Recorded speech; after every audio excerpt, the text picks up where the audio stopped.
The silence in Colonel Harrison's office was deafening.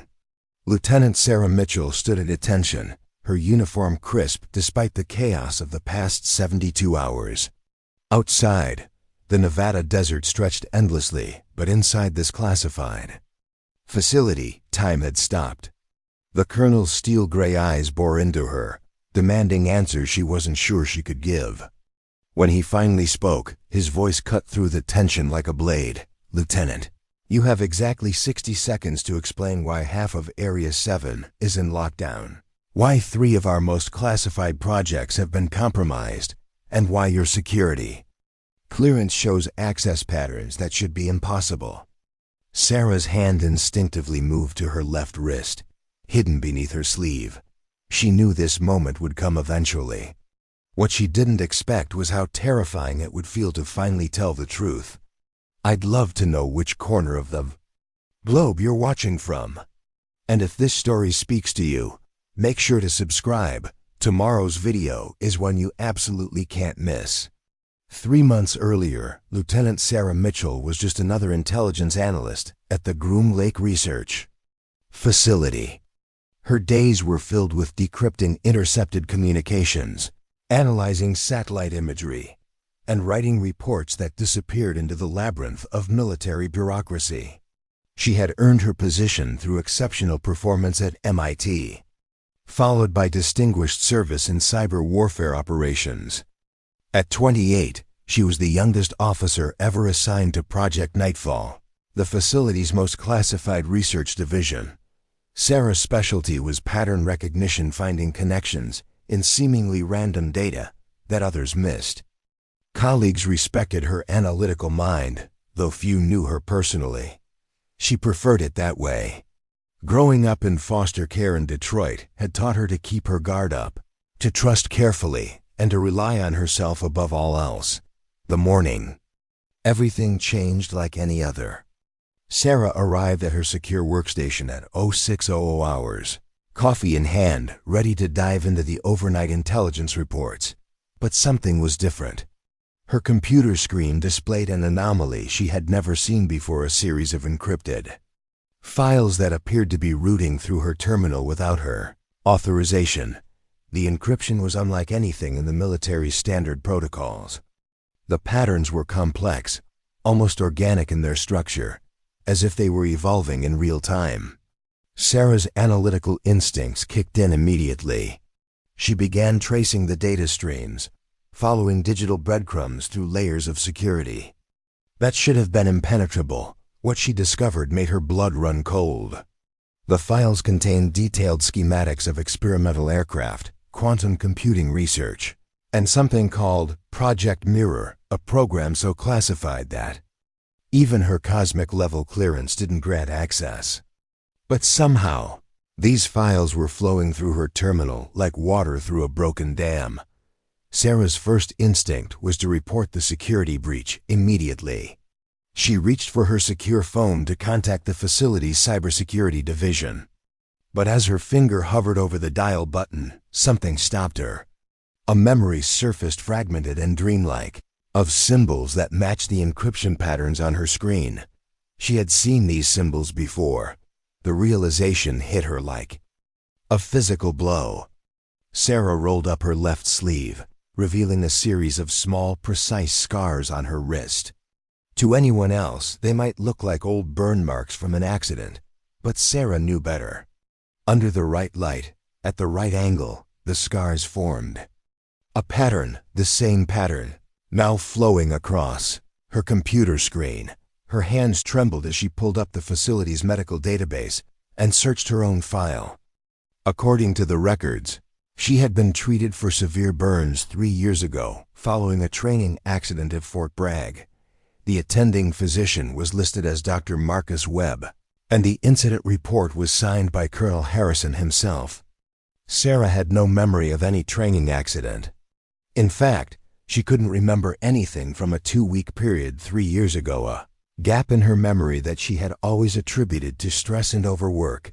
The encrypted files continued streaming across her screen, and with each passing minute, Sarah felt a growing sense of urgency she couldn't explain. Her analytical mind raced through possibilities: industrial espionage, foreign intelligence operations, internal sabotage. But none of these explanations accounted for the connection to her own body, to scars she couldn't remember receiving. Sarah made a decision that would change everything. Instead of reporting the breach, she began downloading the encrypted files to a secure external drive. Her fingers moved across the keyboard with practiced efficiency, but part of her mind seemed to be operating on autopilot. As if she had done this before. As the files transferred, Sarah noticed something else unusual. Her biometric scanners were showing elevated activity in parts of the facility she had never accessed. According to the logs, her keycard had been used to enter restricted laboratories, server rooms, and even the director's private office, all within the past week. All during hours when she was supposedly off duty. The final file finished downloading just as her supervisor, Major Thompson, approached her workstation. Sarah quickly minimized her screens and turned to face him, hoping her expression remained neutral. "Mitchell, I need you to run analysis on the overnight intercepts from the Pacific Fleet," Major Thompson said, dropping a classified folder on her desk. "Priority Alpha. The Admiral wants a full breakdown by 1400 hours. "Yes, sir," Sarah replied, her voice steady despite the chaos in her mind. As Major Thompson walked away, Sarah's eyes returned to her computer screen. The encrypted files had vanished as mysteriously as they had appeared, leaving no trace in her system logs. If not for the external drive hidden in her pocket, she might have convinced herself it had all been a hallucination. But the weight of the drive against her leg was very real. As real as the scars on her wrist that seemed to burn with an intensity she had never felt before. Sarah spent the rest of the day going through the motions of her regular duties, analyzing intelligence reports and preparing briefings. But her mind was elsewhere, processing the implications of what she had discovered. Someone or something was using her identity to access classified information. Her own body bore markings that corresponded to encrypted data she couldn't remember. Encountering. And somewhere in the gaps of her memory lay answers to questions she was only beginning to understand. That evening, Sarah returned to her quarters, a sparse but comfortable apartment in the facility's residential sector. She lived alone, which suited her preference for privacy and gave her the space she needed to think. After ensuring her windows were properly secured and her electronic devices were powered down, Sarah retrieved the encrypted drive from its hiding place. Her personal laptop wasn't connected to any networks, making it safe for examining potentially compromised data. As the files loaded, Sarah felt a strange mixture of anticipation and dread. Whatever these files contained, they were clearly connected to her in ways that defied logical explanation. The first file opened to reveal technical specifications for advanced aircraft propulsion, systems designs that were decades ahead of anything she knew existed. The second contained psychological profiles and medical data for what appeared to be test subjects in some kind of experimental program. The third file made her heart stop. It was her own psychological profile, but not as she knew herself. This version described capabilities and training that she had no memory of possessing. According to the file, she had undergone extensive conditioning designed to suppress specific memories while enhancing others. The process was described in clinical terms that made her skin crawl: neural pathway modification, selective memory, compartmentalization, behavioral trigger implantation. At the bottom of the file was a single line that changed everything. Subject 47, Activation Protocol. Show burn code upon direct confrontation by commanding officer. Sarah stared at the screen, her mind reeling. Subject 47, the burn code on her wrist. Everything began to fall into place with terrifying clarity. She wasn't just an intelligence analyst who had stumbled upon a security breach. She was part of something much larger, something that had been planned years in advance. The scars on her wrist weren't from an accident. They were a key, deliberately placed there by people who knew that someday she would need to remember who she really was, as if responding to her growing understanding. Sarah felt a sudden, sharp pain in her left wrist.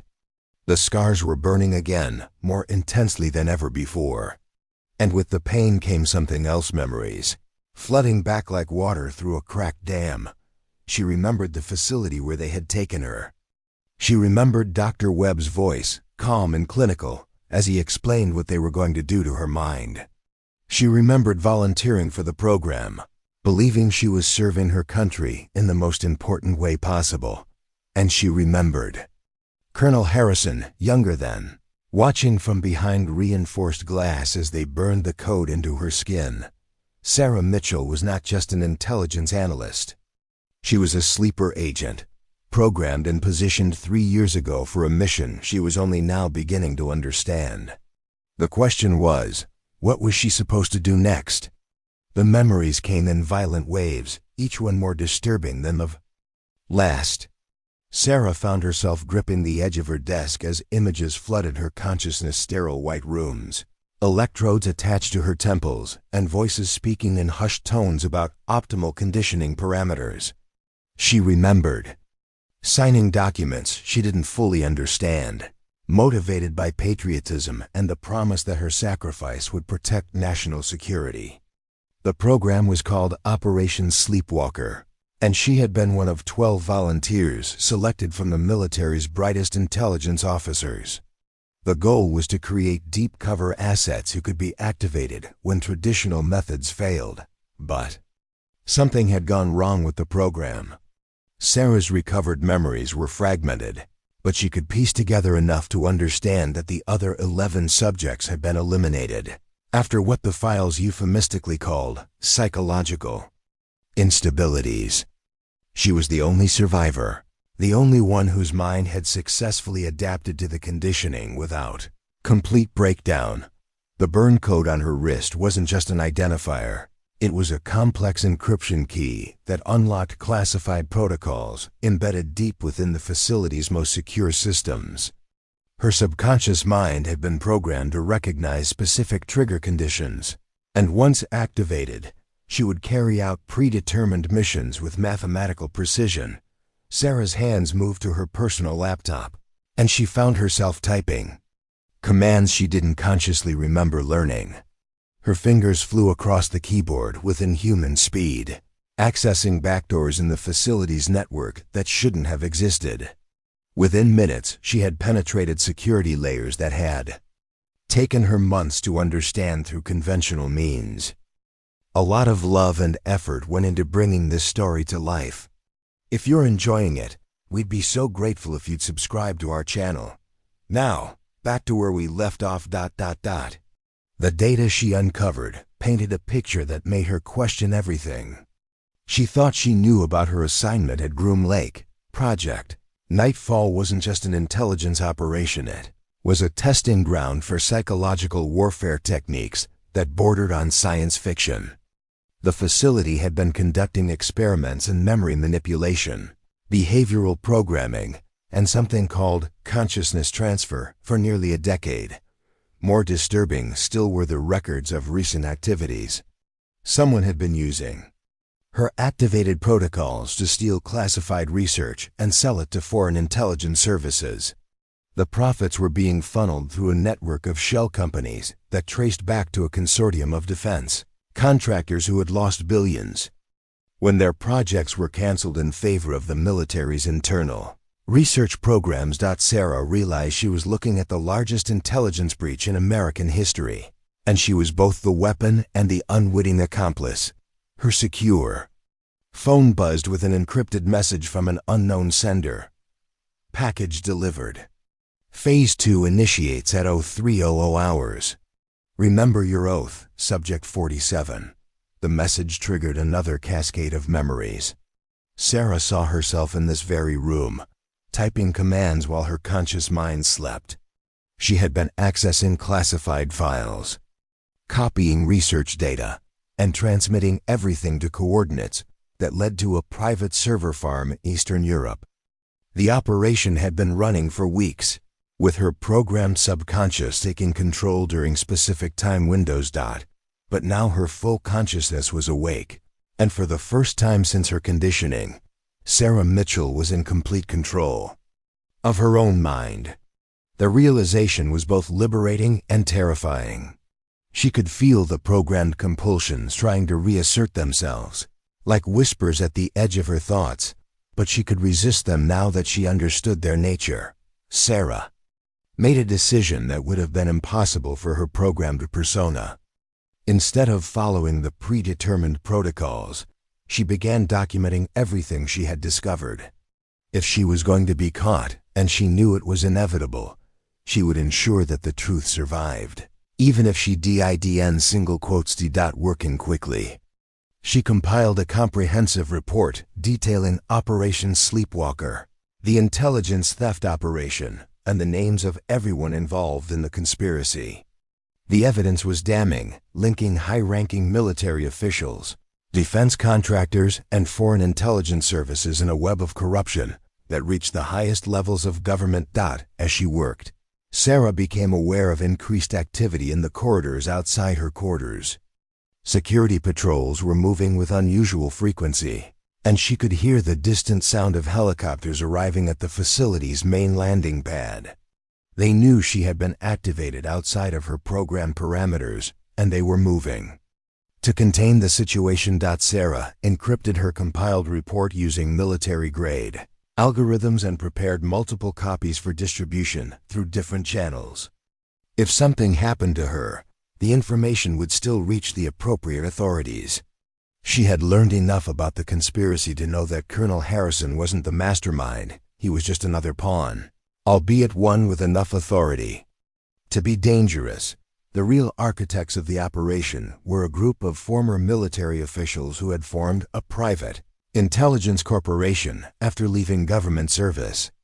They had maintained their security clearances and used their connections to recruit assets like Sarah for operations that served their financial interests rather than national security. Sarah's phone buzzed again, this time with an official message. Lieutenant Mitchell, report to Colonel Harrison's office immediately for debriefing. Code red authorization. She looked at the message timestamp 0247 hours. They weren't waiting for the scheduled activation time. Something had triggered an emergency protocol, probably her unusual network activity, or the fact that her behavioral patterns no longer matched her programmed profile. Sarah quickly finished her preparations and activated the dead man switch she had built into her evidence distribution system. If she didn't input a specific code every 12 hours, the compiled report would automatically be transmitted to journalists, congressional oversight committees, and military investigators simultaneously. The conspirators would have no way to stop the information from reaching the public. She took one final look around her quarters, knowing she might never return. Whatever happened in Colonel Harrison's office, her old life as an unknowing puppet was over. The only question now was whether she could survive long enough to see justice done. The walk to the administrative building felt surreal. The facilities corridors were deserted except for security personnel, who watched her pass with expressions that mixed suspicion and pity. Word had clearly spread that Lieutenant Mitchell was being brought in for questioning, though none of them knew the true scope of what she had discovered. Sarah's mind was clearer than it had been in years. The conditioning that had clouded her thoughts was breaking down rapidly, replaced by a fierce determination to expose the truth. She could feel the programmed responses trying to reassert themselves, impulses to comply, to submit, to return to the comfortable ignorance of her controlled existence. But her natural intelligence and strong will were stronger than the artificial constraints that had been imposed on her mind. As she approached Colonel Harrison's office, Sarah made a conscious decision about how to handle the confrontation. She could play the role of the confused intelligence analyst, pretending ignorance about her true nature and hoping to gather more information. Or she could reveal everything she had learned and force the situation into the open. The choice was made for her when she noticed Dr. Marcus Webb standing in the shadows near the colonel's door.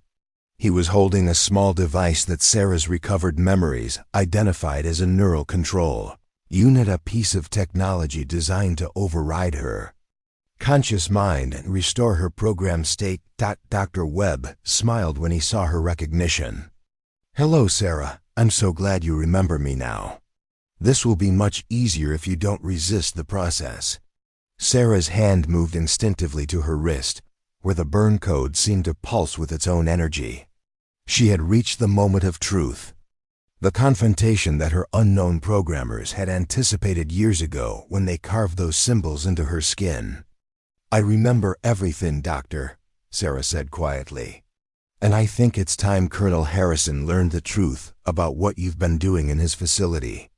Dr. Webb's smile faltered as he realized that Subject 47 was no longer under his control.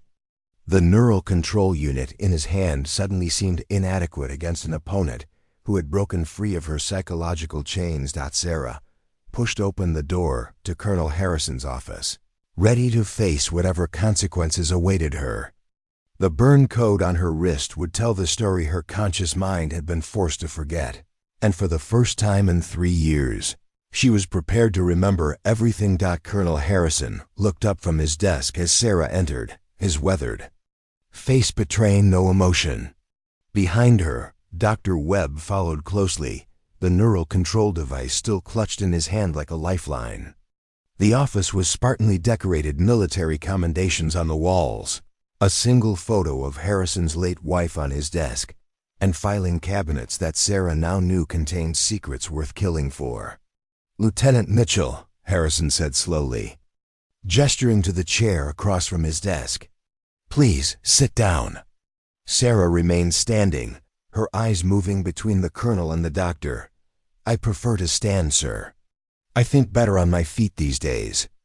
Harrison's eyebrows rose slightly at her insubordination, but Dr. Webb stepped forward with obvious agitation. "Colonel, I must insist that we begin the reconditioning process immediately. Subject 47 has clearly experienced a complete psychological break from her programming. She's become unpredictable." "Subject 47?" Harrison's voice carried a dangerous edge as he turned to face the doctor. "Dr. Webb, I think you need to explain exactly what you mean by that designation." Sarah watched the exchange with growing clarity about the power dynamics at play. Colonel Harrison wasn't fully aware of what had been done to her. He had been manipulated just as surely as she had been, though through different means. Dr. Webb's obvious panic suggested that the colonel's ignorance had been a crucial component of their operation. "Sir," Dr. Webb stammered, "I thought you were briefed on the psychological evaluation protocols. Lieutenant Mitchell underwent specialized conditioning to enhance her analytical capabilities. The term Subject 47 is simply a clinical designation we use during her treatment." Sarah decided it was time to force the truth into the open. "Colonel Harrison, may I show you something?" Without waiting for permission, she rolled up her left sleeve, revealing the intricate pattern of scars on her wrist. Under the office's fluorescent lighting, the marks seemed to glow with their own inner fire. Harrison leaned forward, his military bearing shifting into something more primal, the alertness of a predator sensing danger. "What am I looking at, Lieutenant?" "It's called a burn code, sir. A quantum encryption key that was literally carved into my skin 3 years ago during what I was told was a training accident.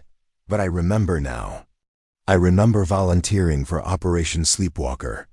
I remember Dr. Webb and his team conditioning my mind to forget my true purpose here." Dr. Webb lunged forward with the neural control device, but Sarah was ready for him. Her body moved with reflexes she didn't know she possessed, combat training that had been suppressed but never truly erased. She caught his wrist and twisted, sending the device clattering across the floor. "Stay back, Doctor," she said calmly. "I think the colonel deserves to hear the whole story." Harrison was on his feet now, his hand moving instinctively toward the service weapon on his hip. But his eyes were fixed on Sarah's wrist, where the burn code seemed to pulse with increasing intensity. "Continue, Lieutenant," he said quietly. Sarah took a deep breath and began to speak, her words carrying the weight of recovered truth. 3 years ago, I was recruited for a deep cover program designed to place sleeper agents in sensitive positions throughout the military intelligence community. I volunteered because I believed I was serving my country. What I didn't know was that the program had been corrupted from the beginning. She gestured toward Dr. Webb, who was backing toward the door with obvious terror in his eyes. The good doctor here wasn't working for military intelligence. He was working for a consortium of defense contractors who had lost billions in government contracts. They needed access to classified research to stay competitive in the international arms market. "That's impossible," Harrison said, but his voice lacked conviction. "All psychological conditioning programs require my direct authorization." "Check your files, Colonel. You'll find authorization documents with your signature for my medical treatment following a training accident, but you never signed those documents, did you? Your signature was forged, probably using samples from routine paperwork. Dr. Webb's team needed official cover for their operation, and your reputation for running a tight ship made this facility the perfect front." Harrison moved to his computer terminal and began typing rapidly. His face grew progressively darker as he accessed classified files that should have required additional authorization codes. Dr. Webb made a break for the door, but Sarah was faster.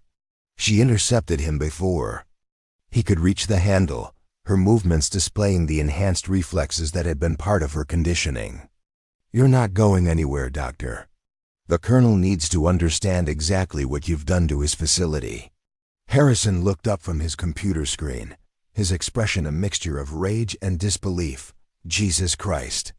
The medical files show extensive neurological procedures performed under my supposed authorization. Dr. Webb, you have approximately 30 seconds to explain yourself before I have you arrested for treason." Dr. Webb's composure finally cracked completely. "You don't understand the bigger picture, Colonel. The military's internal research programs were destroying the private sector's ability to compete. We were losing contracts to China, to Russia, to anyone willing to steal American innovations. We were patriots trying to level the playing field. By turning my intelligence officers into program thieves." Harrison's voice was deadly quiet. Sarah stepped forward, knowing this was her moment to reveal the full scope of the conspiracy. "It's worse than that, sir. I've spent the last several hours recovering my suppressed memories and accessing files through the backdoors they built into your system. Dr. Webb's operation has been stealing classified research for months and selling it to foreign intelligence services. The profits are being used to fund private military contractors who are working against American interests around the world." She pulled out a data storage device she had prepared in her quarters. "This contains evidence of everything financial. Records, communication logs, technical specifications that were stolen from this facility. Dr. Webb and his associates have committed the largest intelligence breach in American military history." Harrison took the device with hands that were remarkably steady despite the magnitude of what he was learning. "How many others know about this operation?" "That's the beauty of the sleeper agent concept," Sarah replied bitterly. "The subjects don't remember being programmed, so they can't reveal operational details even under interrogation. I was the only survivor of the original 12 test subjects. The others experienced what the files called psychological instabilities, complete mental breakdowns that required their elimination." Dr. Webb suddenly straightened, his fear replaced by calculating coldness. "You're making a mistake, both of you. This operation has protection at the highest levels of government. People who authorize the original research, people who profit from the intelligence we've gathered. If you try to expose this, you'll find yourselves facing charges of treason." Harrison's response was swift and decisive. He drew his sidearm and pointed it directly at Dr. Webb's chest. "Doctor, you are under Arrest for conspiracy, treason, and crimes against military personnel under my command. Lieutenant Mitchell, please secure the door and activate the office's communication dampening field.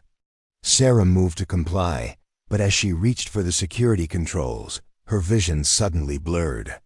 The burn code on her wrist erupted in searing pain, and she felt her programmed conditioning trying to reassert control. Dr. Webb was smiling again, and she realized he must have activated some kind of remote trigger. The conditioning is never completely broken, Subject 47, he said with renewed confidence. You can fight it for a while, but the neural pathways we created will always be stronger than your conscious will. Sarah gritted her teeth against the mental intrusion, feeling her own personality being pushed aside by the artificial construct that had been built in her mind. But this time, she was ready for the assault. During her investigation, she had discovered techniques for resisting. The programmed responses, methods developed by researchers who had studied the few survivors of similar experiments. Not anymore, Doctor, she said through clenched teeth. I know what you did to me, and I know how to fight it. The battle for control of her own mind played out in seconds, but it felt like hours of brutal psychological warfare. Sarah's natural intelligence and fierce determination proved stronger than the artificial constraints that had been imposed on her consciousness. The conditioning shattered like glass, leaving her mind clearer and more focused than it had been. Since her recruitment, Dr. Webb's confidence evaporated as he realized his primary means of control had been permanently broken. This is impossible. The conditioning protocols were designed to be irreversible. You underestimated human resilience. Doctor, Sarah said, standing tall despite the lingering pain in her wrist. You treated us like machines that could be programmed and reprogrammed at will, but we're not machines. We're human beings with souls and spirits that can't be broken by your psychological torture. Colonel Harrison lowered his weapon slightly, his eyes moving between Sarah and the cowering doctor. Lieutenant, I need to know, can you guarantee that you're in full control of your faculties? Can you assure me that there are no remaining programmed responses that might compromise this investigation? Sarah met his gaze steadily, feeling the truth of her words as she spoke them. Sir, for the first time in 3 years, I am completely myself. The Sarah Mitchell who volunteered for Operation Sleepwalker is gone. She was a naive idealist who believed in simple notions of patriotism and duty. Sarah Mitchell standing before you now understands that real patriotism sometimes means exposing the corruption of those who claim to serve their country. Harrison nodded slowly, then turned his attention back to Dr. Webb. Doctor, you have the right to remain silent, but I strongly suggest you use the next few minutes to consider cooperating with the investigation. The evidence Lieutenant Mitchell has gathered appears to be comprehensive, but your testimony could help us identify and arrest your co-conspirators before they can destroy additional evidence or eliminate other witnesses. Dr. Webb's face had gone pale, and Sarah could see him calculating his options. The conspiracy he had helped orchestrate was unraveling, and his only hope for survival lay in cooperation with the authorities he had betrayed. I want immunity, he said finally. Full immunity and witness protection in exchange for complete cooperation. Harrison's smile was cold as winter. Doctor, you're in no position to negotiate. But if your information proves valuable in dismantling this operation and preventing further damage to national security, I'll make sure the prosecutors know about your cooperation. Sarah watched the exchange with grim satisfaction. The truth was finally coming to light, but she knew the real battle was just beginning. The conspiracy Dr. Webb had described reached far beyond this facility, involving powerful people who would stop at nothing to protect their interests. The burn code on her wrist had stopped hurting, but she could still feel its presence. No longer a symbol of her enslavement, but a reminder of the price of freedom and the responsibility that came with knowledge of the truth. Within minutes of Dr. Webb's arrest, Colonel Harrison's secure phone began ringing with the urgent tone reserved For emergency communications. The display showed calls coming from the Pentagon CIA headquarters, and several numbers that Sarah recognized from her intelligence work as belonging to high-ranking officials in the Defense Department. "They know," Sarah said quietly, watching. The colonel ignored the incessant calls. "The conspiracy has monitoring systems in place. Dr. Webb's arrest has triggered automatic alerts to his handlers." Harrison set his phone to silent mode and turned to face her with the expression of a man who had just realized the true scope of the enemy he was facing. "Lieutenant, how extensive is this network? Are we talking about a handful of rogue contractors or something larger?" Sarah accessed her recovered memories, sorting through the intelligence she had gathered during her unconscious operations. "Based on the financial records I uncovered, we're looking at a consortium that includes former CIA directors, retired military officials, and executives from at least 6 major defense corporations.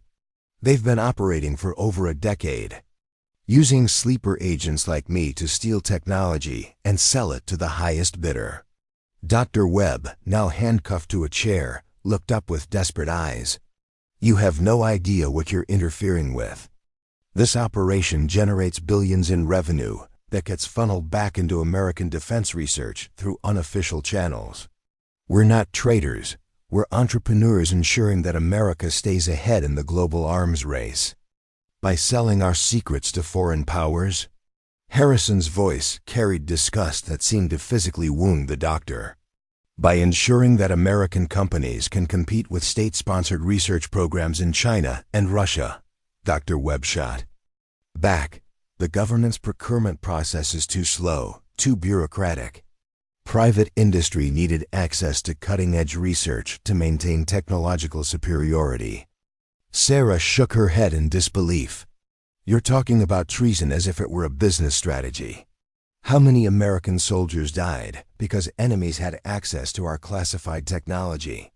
Before Dr. Webb could respond, the lights in the office flickered and died.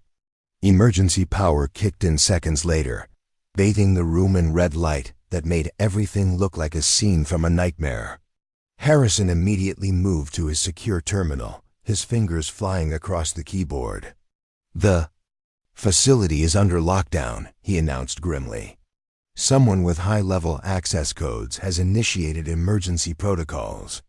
All communications are being jammed, and the main gate has been sealed." Sarah felt a chill of recognition. "They're not trying to extract Dr. Webb. They're trying to eliminate everyone who knows about the operation. A lockdown gives them time to stage an accident that kills all the witnesses." The colonel's training kicked in immediately. He opened a secured weapons locker and withdrew 2 assault rifles, tossing one to Sarah. "Can you handle this, Lieutenant?" Sarah caught the weapon and checked its action with movements that felt natural despite her civilian intelligence background. Another fragment of suppressed training surfaced: combat skills that had been programmed into her subconscious during the conditioning process. "Apparently I can, sir. Dr. Webb's team gave me more than just analytical abilities." Through the office windows, they could see armed figures moving across the facility grounds. These weren't regular security personnel. Their tactical gear and coordinated movements identified them as professional military contractors, the kind of private soldiers who handled operations too sensitive for official military involvement. Dr. Webb's face had gone ashen. This wasn't supposed to happen. They promised me protection if anything went wrong. I was supposed to be extracted, not eliminated. "Welcome to the world of expendable assets, Doctor," Sarah said coldly. "You should have realized that people willing to commit treason aren't known for their loyalty to subordinates." Harrison was studying tactical displays on his terminal, tracking the movement of hostile forces throughout the facility. 16 contacts, all armed, moving in coordinated teams toward the administrative building. They've disabled the automated defense systems and taken control of the security cameras. Sarah moved to the window and peered through the reinforced glass. "Colonel, there's something else you need to know. During my investigation, I discovered that this facility isn't the only target. Similar operations are taking place at research installations across the country. If we don't stop this here, dozens of other facilities will be compromised. How do we contact the outside? All communications are jammed. Sarah smiled grimly, remembering another piece of her hidden training. The conditioning process included emergency protocols for situations exactly like this. There's a hardened communication system hidden in the facility's sub-basement, designed to function even under total electronic warfare conditions. Harrison looked at her with new respect. And you know how to access it? I do now. But getting there means fighting our way through 3 levels of armed hostiles, who have every advantage except knowledge of the facility's hidden passages. Dr. Webb suddenly straightened in his chair, his expression shifting from despair to calculation. Wait, there's something you don't understand about the lockdown protocols. The facility's nuclear power plant has automated safety systems that can be overridden remotely. If they can't eliminate the witnesses quietly, they'll trigger a meltdown and blame it on a terrorist attack. The implications hit Sarah and Harrison simultaneously. This wasn't just about covering up a conspiracy, it was about destroying evidence so completely that no investigation would be possible. Hundreds of personnel working at the facility would die to protect the secrets of a few dozen corrupt officials. How long do we have? Harrison demanded. Dr. Webb closed his eyes, accessing memories he clearly wished he could forget. The override sequence takes 90 minutes to complete once initiated.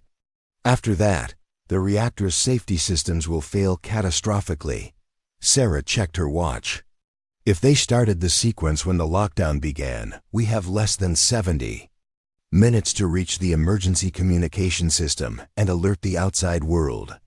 Harrison gathered additional equipment from his office: safe night vision goggles, tactical radios, and demolition charges that might be needed to breach secured doors. Lieutenant, I need to know, are there any other aspects of your conditioning that might be useful in a combat situation? Sarah took inventory of the skills and knowledge that were surfacing from her suppressed memories. Enhanced reflexes, tactical awareness, advanced marksmanship, and something called battlefield cognition, the ability to process complex tactical situations at accelerated speeds. Dr. Webb's team apparently believed in creating versatile assets. Then we might actually have a chance, Harrison said, securing his equipment.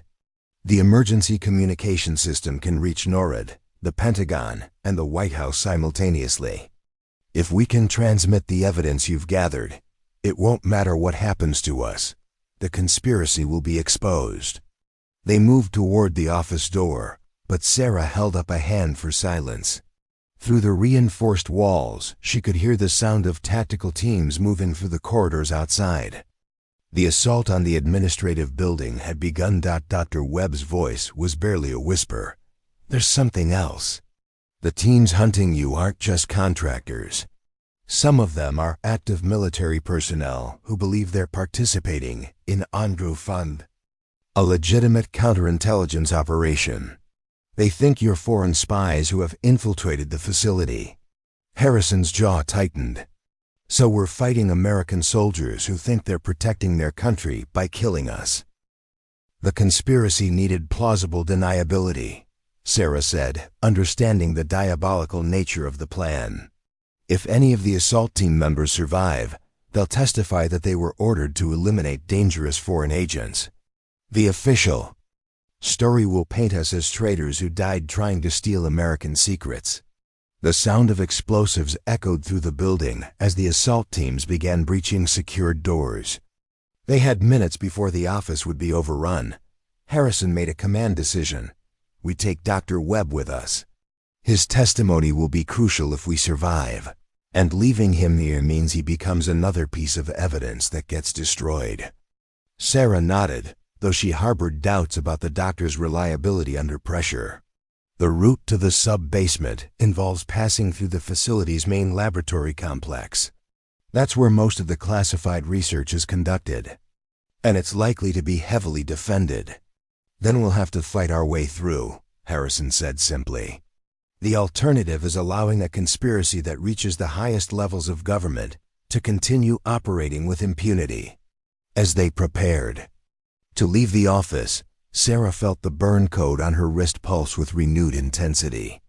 But this time, the sensation wasn't painful, it was energizing, as if the scars were responding to her determination to use her programmed abilities for their intended purpose, protecting American national security. The irony wasn't lost on her. The same conditioning that had been used to turn her into an unwitting traitor was now giving her the skills she needed to expose the conspiracy and save hundreds of innocent lives. "Colonel," she said as they reached the door, "whatever happens in the next hour, I want you to know that serving under your command has been an honor. The real Sarah Mitchell, not the programmed version, is proud to stand with you." Harrison's response was interrupted by the sound of gunfire in the corridor outside. The assault teams had reached their floor, and the final battle for the truth was about to begin. Dr. Webb looked up at them with eyes that held a mixture of fear and something that might have been respect. "I never expected Subject 47 to choose heroism over survival. Perhaps we underestimated the human spirit more than we realized." Sarah shouldered her rifle and checked the ammunition count. "Doctor, you're about to learn that some things can't be programmed, conditioned, or bought. The desire to do what's right is one of them." The lights flickered again, and somewhere in the facility's depths, automated systems began the countdown to nuclear catastrophe. The corridor outside Harrison's office had become a war zone. Smoke grenades filled the air with choking gray clouds, while tactical lights cut through the haze like deadly stars. Sarah pressed herself against the wall beside the door, her enhanced hearing picking up the subtle sounds of professional soldiers coordinating their assault. "Four-man team approaching from the east stairwell," she whispered to Harrison. "Two more covering the elevator bank. They're using standard military breach protocols." The colonel nodded, his own combat experience evident in the calm efficiency of his movements. He gestured toward a maintenance access panel near the floor. "Service tunnel leads to the laboratory level. It's going to be a tight fit, but it's our best chance of avoiding the main corridors." Dr. Webb, still handcuffed but now connected to Harrison by a short tether, looked terrified at the prospect of crawling through the facility's maintenance systems. "I can't do this. I'm not trained for combat situations. Just leave me here and save yourselves." "Not happening, Doctor," Sarah said firmly. "Your testimony is the key to exposing this conspiracy. Besides, you helped create this situation. You're going to help us get out of it." Harrison pried open the access panel, revealing a narrow tunnel barely wide enough for a single person. The space was cramped and dark, filled with pipes and electrical conduits that would make movement difficult and noisy. "I'll take point," Sarah volunteered. "My conditioning included training for confined space operations. Colonel, you bring up the rear with our reluctant witness." They entered the tunnel just as the assault team reached Harrison's office door. The sound of breaching charges echoed through the building, followed by shouts of confusion as the soldiers discovered their targets had vanished. Sarah crawled through the darkness with predatory grace, her body moving with efficiency that surprised even her. The enhanced reflexes and spatial awareness from her conditioning allowed her to navigate the complex maze of infrastructure without making a sound. Behind her, she could hear Harrison's steady breathing and Dr. Webb's barely suppressed panic. Tunnel system extended throughout the facility like a mechanical nervous system, providing access to every critical component of the installation.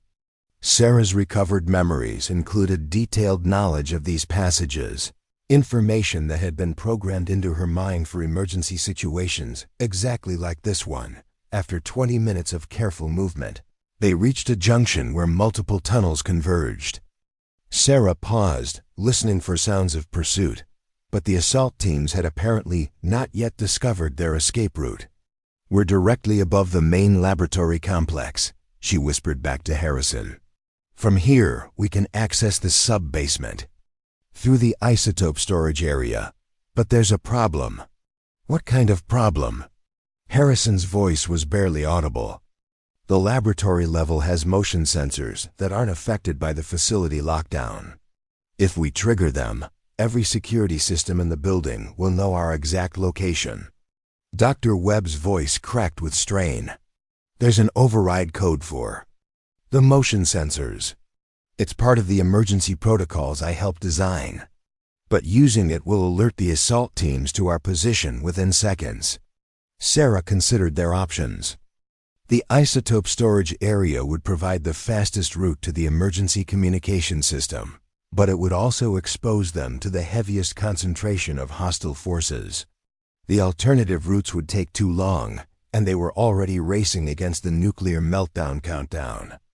Give me the override code, she decided. We'll move fast and rely on superior knowledge of the facility layout to stay ahead of them. Dr. Webb rattled off a 12-digit sequence that Sarah memorized instantly. Another benefit of her conditioning perfect. Recall, under stress situations, they emerged from the tunnel system into a supply closet adjacent to the main laboratory. Through the reinforced glass windows, Sarah could see the facility's most classified research projects: experimental aircraft engines, quantum computing arrays, and weapons systems that wouldn't be deployed for another decade. She also saw something that made her blood run cold. The assault teams weren't just trying to eliminate witnesses. They were systematically destroying research data and stealing physical prototypes. This wasn't a cover-up operation. It was the largest theft of military technology in American history. "Colonel, look at this," she whispered, pointing toward the laboratory floor where soldiers in tactical gear were loading classified equipment into armored containers. Harrison's face darkened with fury. "They're not just silencing us. They're stealing everything that isn't nailed down." Dr. Webb peered over their shoulders, his expression shifting from fear to horrified understanding. "Those aren't the contractors I was working with. Those uniforms. Those are Chinese military insignia on their equipment. The consortium sold us out to foreign intelligence services." The implications hit them simultaneously. The conspiracy had never been about American defense contractors trying to compete with foreign powers. It had been about foreign powers using American traders to systematically loot the country's most advanced military research. Sarah's conditioning had made her an unwitting accomplice to what amounted to a military invasion conducted through espionage rather than open warfare.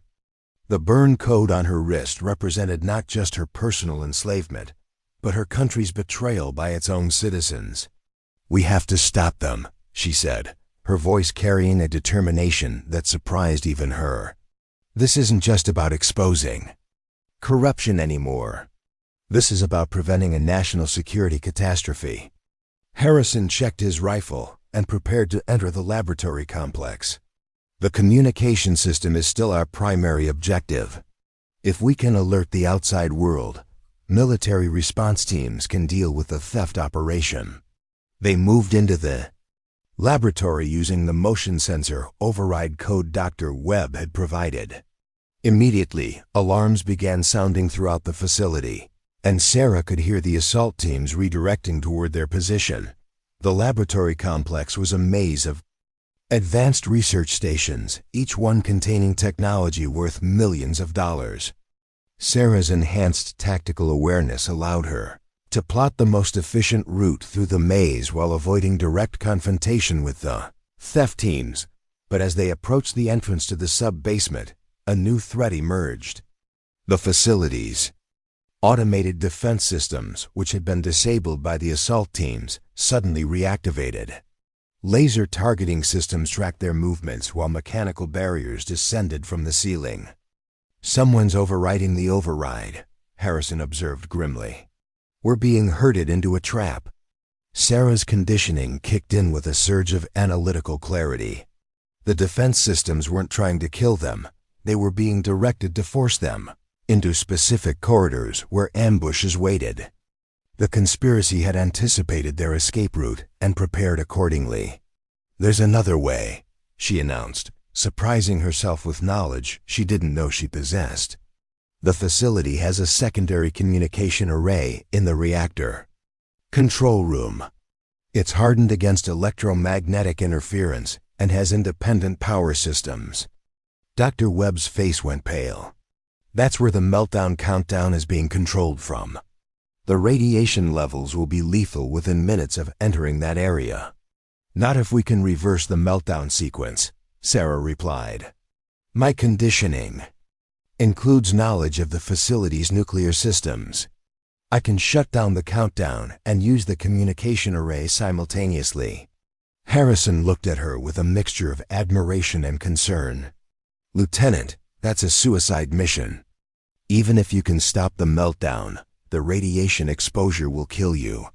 Sarah touched the burn code on her wrist, feeling its warmth spreading through her entire body. For the first time since her conditioning, she understood the true purpose of her programming. She hadn't been created to be a thief or a traitor. She had been created to be a guardian, someone capable of making the ultimate sacrifice to protect her country.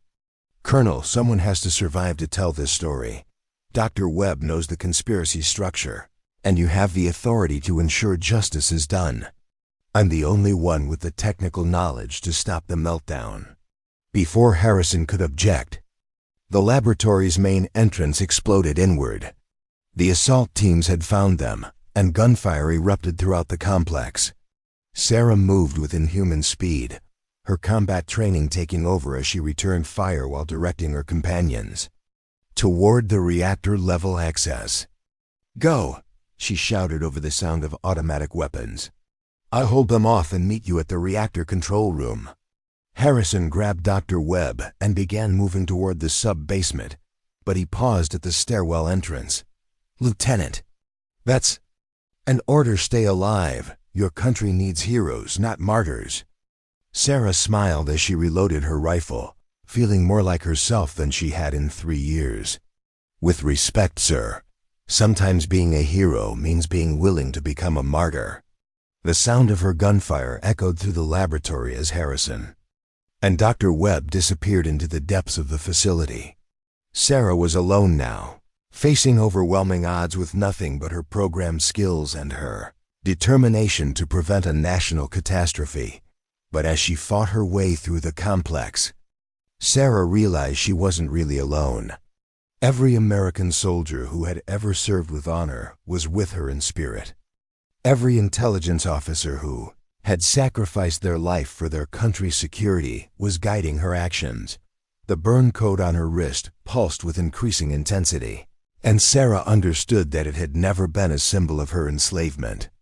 It had been a reminder of her oath to defend the Constitution against all enemies, foreign and domestic. Now it was time to honor that oath, whatever the cost.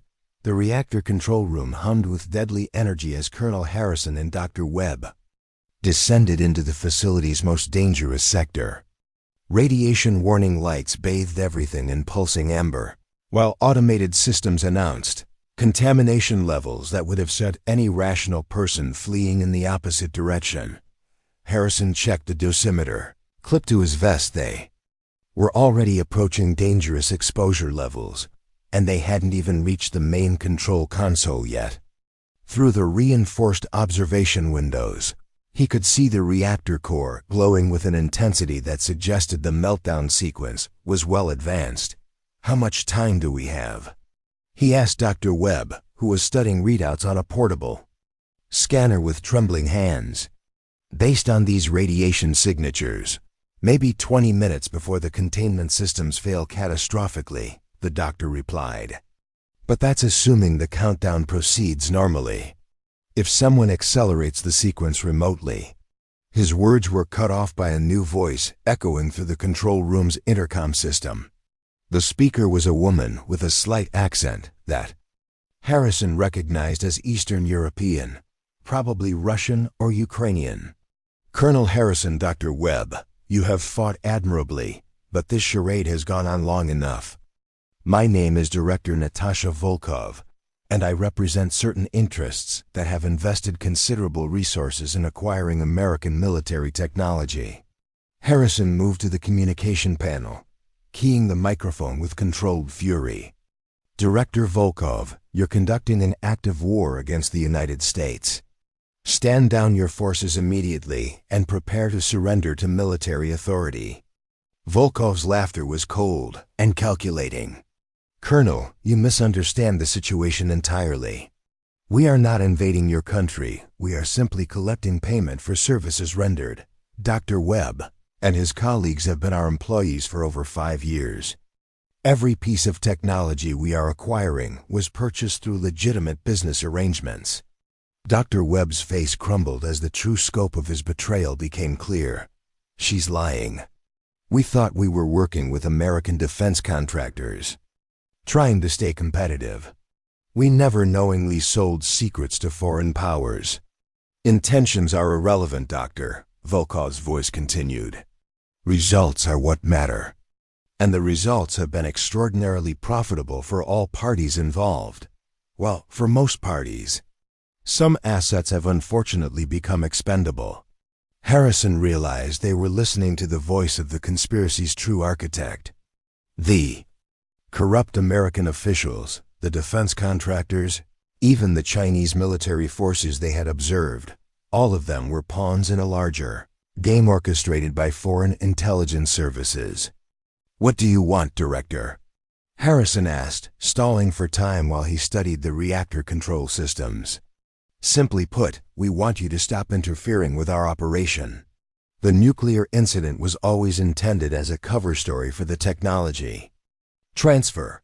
Unfortunately, Lieutenant Mitchell's unexpected awakening has forced us to accelerate our timeline considerably. Harrison felt a chill that had nothing to do with the reactor's cooling systems. What have you done to Lieutenant Mitchell? Your brave intelligence officer is currently engaged in a futile attempt to fight her way to this control room. She believes she can stop the meltdown and alert your government to our activities. What she doesn't realize is that we have been monitoring her every move since her conditioning was broken. The intercom crackled with the sound of distant gunfire, and Harrison could hear Sarah's voice shouting tactical commands to herself as she battled through the facility's lower levels. Volkov continued with professional detachment. Lieutenant Mitchell was always our most successful asset, even after her programming was compromised. The skills we gave her are serving our purposes admirably. She is eliminating security personnel who might have interfered with our extraction operation. Harrison's blood boiled as he understood the diabolical nature of the trap. Even free from her conditioning, Sarah was still being manipulated by enemies who had planned for every contingency. Dr. Webb suddenly straightened, his scientific mind grasping something the others had missed. Director Volkov, there's something you need to know about the reactor systems. The meltdown sequence isn't just going to destroy this facility, it's going to trigger a chain reaction that affects the entire regional power grid. You're talking about radiological contamination across 3 states. An acceptable price for acquiring technology that will advance our military capabilities by decades, Volkov replied without emotion. Collateral damage is inevitable in operations of this magnitude. Harrison had heard enough. He began working at the reactor control console, his fingers flying over systems he barely understood. Dr. Webb, I need you to guide me through the shutdown procedures. We're stopping this meltdown whether Director Volkov likes it or not. Colonel, even if you manage to shut down the reactor, you'll never survive the radiation exposure required to complete the process manually, Dr. Webb warned. Then we'd better work fast, Harrison replied grimly. As they began the complex shutdown sequence, the control room's blast doors suddenly sealed with a pneumatic hiss. Volkov's voice returned over the intercom, now carrying a note of irritation. I'm afraid I cannot allow you to interfere with our timeline, Colonel. The control room is now sealed and will remain so until the meltdown is complete. Your sacrifice will be remembered as a tragic example of American stubbornness in the face of inevitable change. Harrison tested the blast doors and found them immovable. They were trapped in a radiation-flooded chamber with a nuclear reactor spiraling toward catastrophic failure. The irony wasn't lost on him. They had fought their way to the one place in the facility where they could stop the conspiracy, only to be locked inside while it proceeded around them.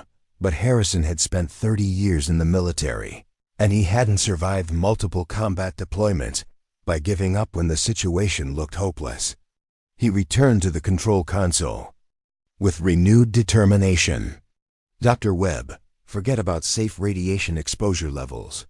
Tell me everything I need to know to shut down this reactor, and tell me fast." As the doctor began explaining the technical procedures, they heard new sounds from the facility above, explosions that shook the entire structure, followed by the distinctive whine of military aircraft engines. Harrison's secure communication device crackled to life with an encrypted signal that bypassed the facility's jam systems. The voice that emerged was crisp and authoritative. "Groom Lake Control. This is General Patricia Hayes, Joint Chiefs of Staff. We have received your emergency transmission and are implementing Code Black response protocols." Harrison grabbed the communicator with confusion and hope.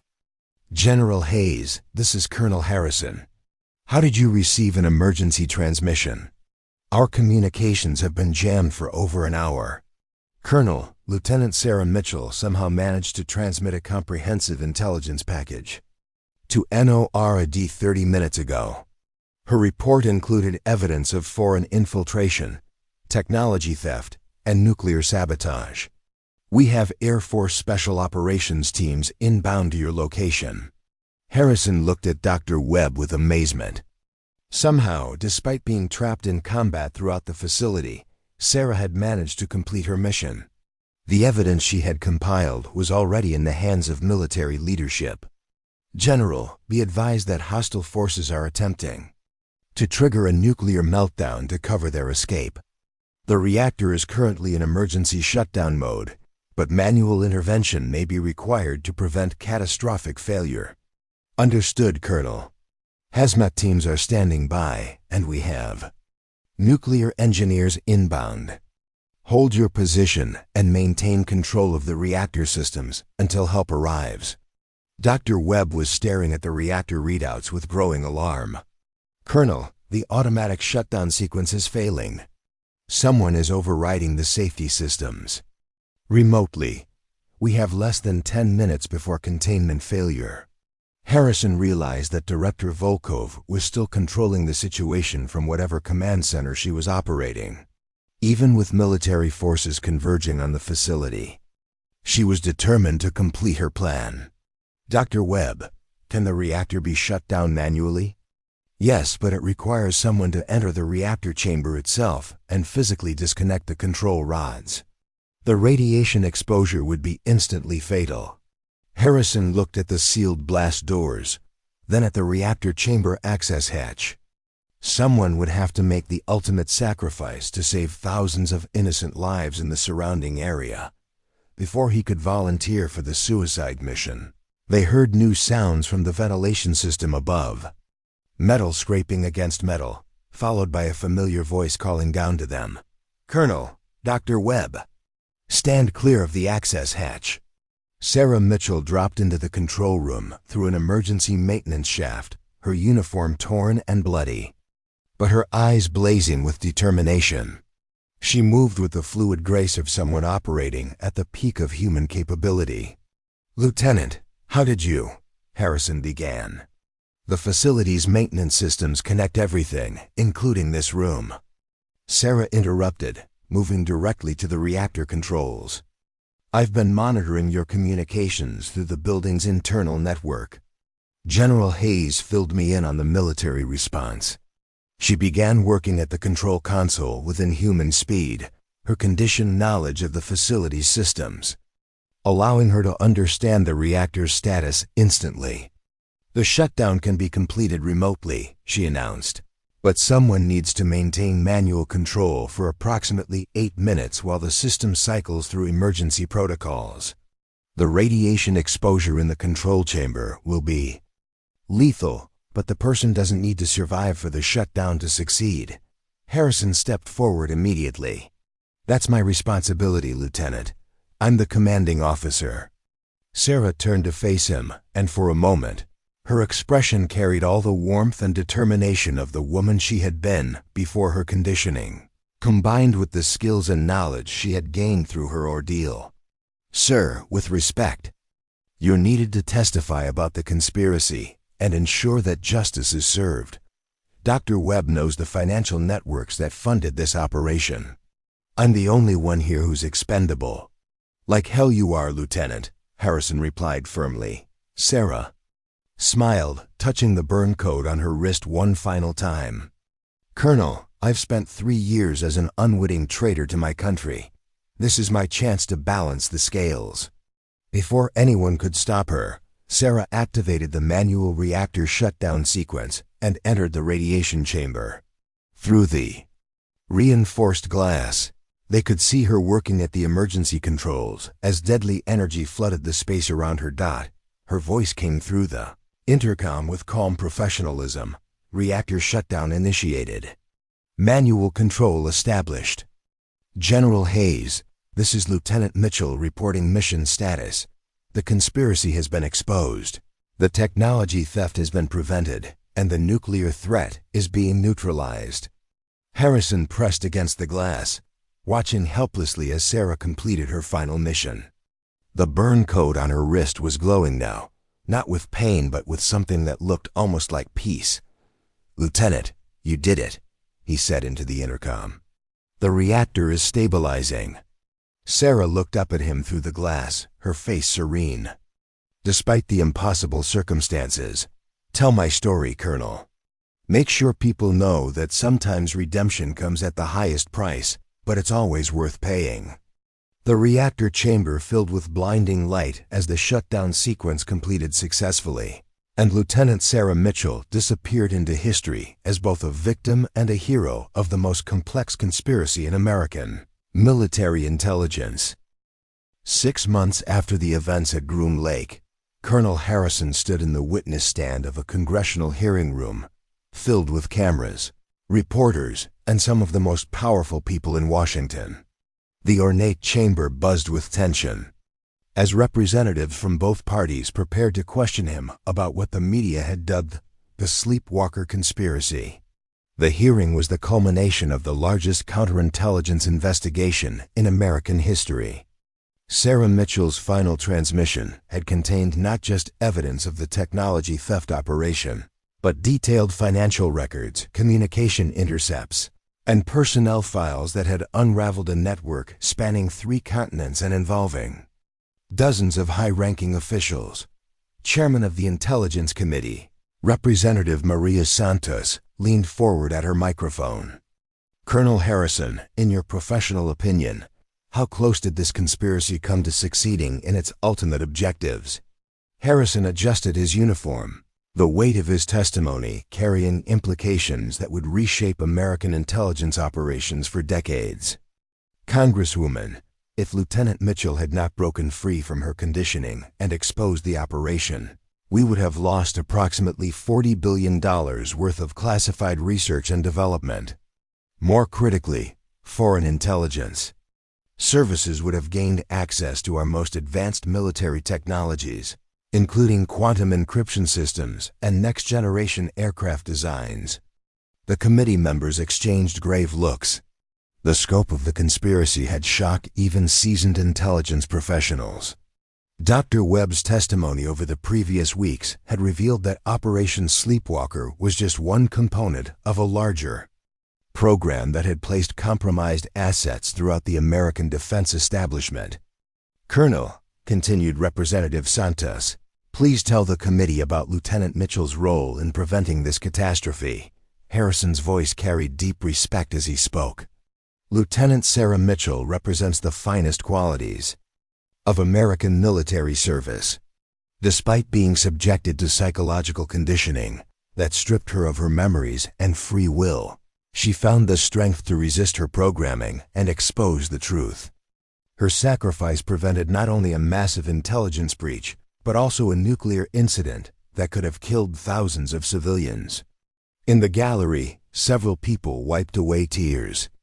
Sarah's story had captured the public imagination, a young woman who overcame mind control to save her country, ultimately giving her life to protect innocent people from nuclear catastrophe. Representative James Crawford, the ranking minority member, spoke next. Colonel Harrison, there have been suggestions that Lieutenant Mitchell was somehow complicit in the initial theft operations. How do you respond to those allegations? Harrison's response was immediate and forceful. Sir, Lieutenant Mitchell was a victim of the most sophisticated psychological manipulation ever attempted by foreign intelligence services. She had no conscious knowledge of her actions during the period when her programming was active. To suggest complicity is not only factually incorrect, but morally reprehensible. The hearing room fell silent as Harrison continued. Lieutenant Mitchell could have escaped the facility when she realized the danger she was in. Instead, she chose to stay and fight.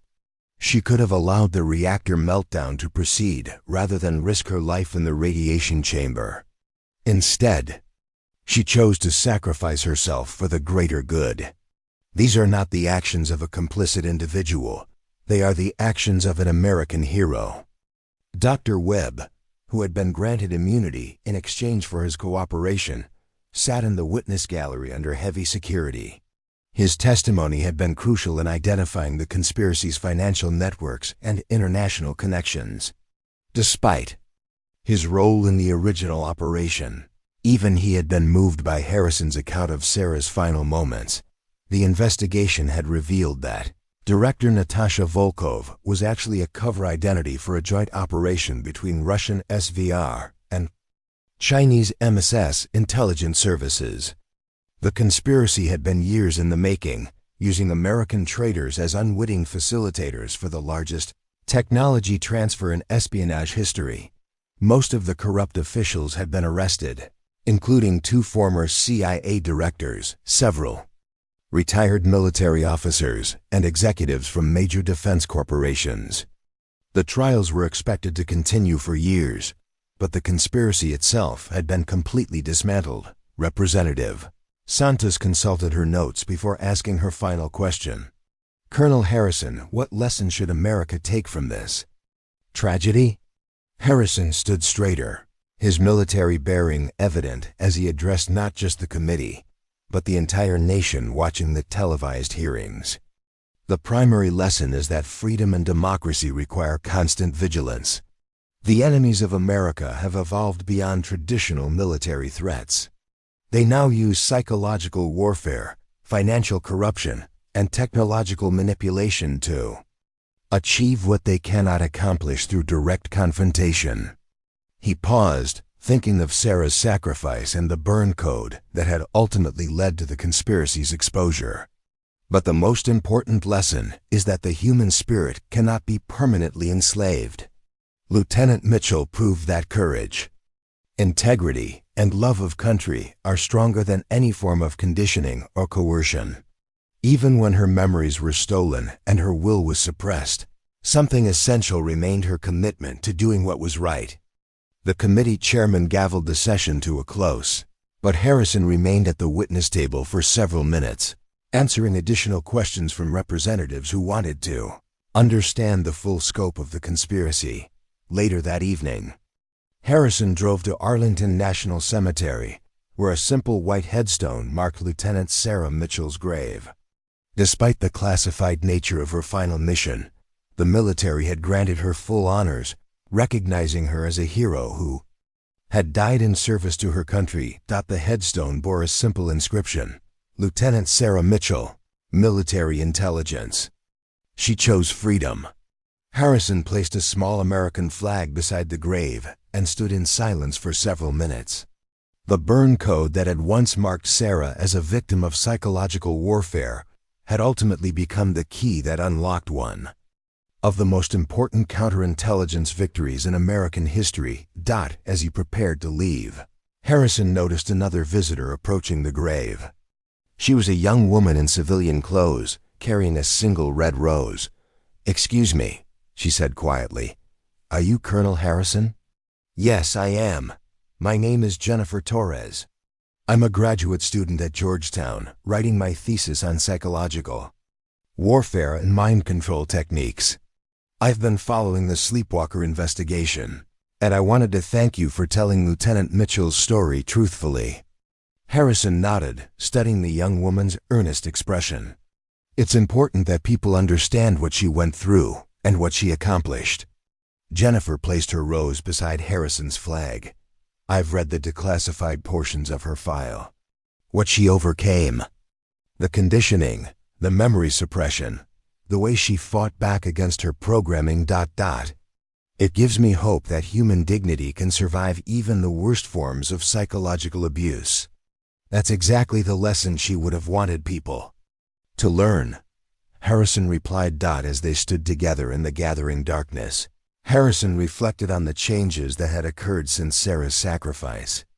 New protocols had been implemented to prevent similar infiltrations, psychological screening procedures had been enhanced, and international cooperation on counterintelligence had reached unprecedented levels. But perhaps more importantly, Sarah's story had inspired a new generation of intelligence officers who understood that their greatest strength lay not in technology or training, but in their commitment to the values they had sworn to defend. Jennifer Torres looked up at Harrison with curiosity. Colonel, do you think there are other operations like Sleepwalker still active? Other people who might be conditioned without knowing it? Harrison considered the question carefully. The investigation had revealed hints of additional programs, some dating back decades, but most of the evidence had been destroyed or remained classified beyond his security clearance. It's possible, he admitted. That's why institutions like Congress and the free press are so important. They provide oversight and accountability that can expose corruption before it reaches catastrophic proportions. As they walked together toward the cemetery gates, Harrison felt a sense of closure he hadn't expected. Sarah's sacrifice had meaning beyond the immediate crisis she had prevented. Her story had become a reminder that individual courage could triumph over institutional corruption, that human dignity could not be permanently suppressed, and that the price of freedom sometimes required the ultimate sacrifice. The burn code that had once marked her as a victim had ultimately become a symbol of resistance, resilience, and redemption. Lieutenant Sarah Mitchell had been conditioned to forget who she was, but in the end, she had remembered the most important thing of all, that some principles are worth dying to defend. In the months and years that followed, her story would be told in military academies, intelligence training programs, and congressional hearings as an example of courage under impossible circumstances. The conspiracy she had exposed would serve as a cautionary tale about the price of complacency in the face of sophisticated threats. But for Harrison, walking through the quiet streets of Arlington on that cool evening, Sarah Mitchell would always be remembered as the young intelligence officer who had chosen to stand up when it mattered most, who had refused to let fear or programming define her actions, and who had proven that the human spirit, once awakened to truth, could not be conquered by any enemy, foreign or domestic. The burn code on her wrist had told a story of victimization, but her final choice had written a different ending, one of heroism, sacrifice, and the ultimate triumph of individual conscience over systematic corruption. It was a story worth remembering, and Colonel Harrison intended to spend the rest of his career making sure it was never forgotten. Looking for more? We've got 2 amazing stories ready for you right on screen. If this one touched you, these are absolutely worth your time. Click to watch them now. And hey, subscribe and hit that bell to never miss our latest uploads.